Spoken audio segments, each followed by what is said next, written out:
Janet Nepales, GMA7 Philippines. Congratulations on being part of this project. So, what made you say yes to this project? I mean, it's such a fascinating story. It's mind blowing what happened. I mean, you can't write this stuff, and I think personally, I have a very deep connection, an emotional connection to Eric and to the brothers, and I I feel passionately about them, and so yeah, Mm-hmm. that's why I did it. I think that Ryan Murphy has a really interesting way of telling his stories and creating fully fleshed out worlds. He has a nearly encyclopedic knowledge of a great many different things, which allow his projects to be so full of life. Mm-hmm. Not only are the projects cast well, but he also recruits incredible talent for behind the scenes. So, front to back, start of the project to the end of the project, you're working with high caliber creative individuals. So any opportunity that you can take to do that as an artist, I think that you should.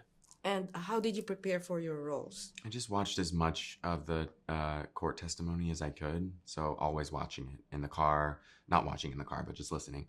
And then I had it on my bedside table to fall asleep to. So I was constantly just hearing his voice and hearing Leslie Abramson's voice, and then reading all of the books that I could. The Robert Rand book, Tammy Menendez, Eric's wife, wrote a book. Hazel Thornton wrote a book. So reading all of those, and then also just sort of connecting to my own past and what I was like when I was 6, 7, 8 years old, and seeing how my parents treated me, and it brought me a lot of empathy and understanding, and yeah. And for you? We had a similar research process, right? Because we were scouring for many of the same materials.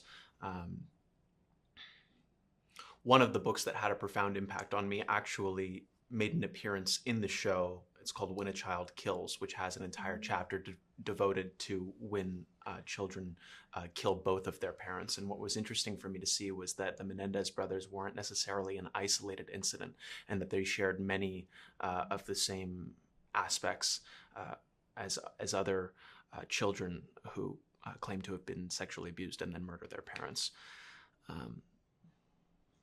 Did you actually talk to Lyle? No, I didn't have the No. opportunity to speak to Lyle Menendez. Okay. So, how about working with Javier and Chloe?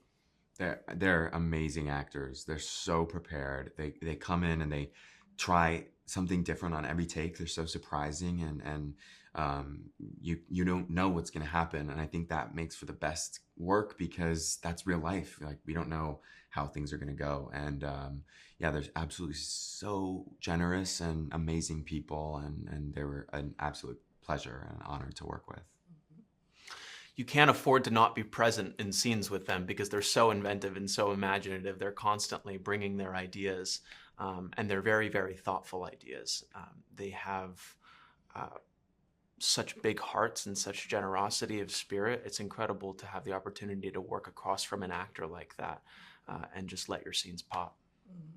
This is a kind of dark story. So, how do you relax? How do you forget about the darkness that surrounds it? Yeah, it's hard. I mean, it's a learning curve in the beginning. The first couple months, it's difficult, and you do take some of it home with you, and it's also long hours. So you're very tired and emotionally exhausted as well. But you kind of figure out a nimble way to work through it, and by the end, I think I found a way to step in and step out and go home and take care of myself. And yeah.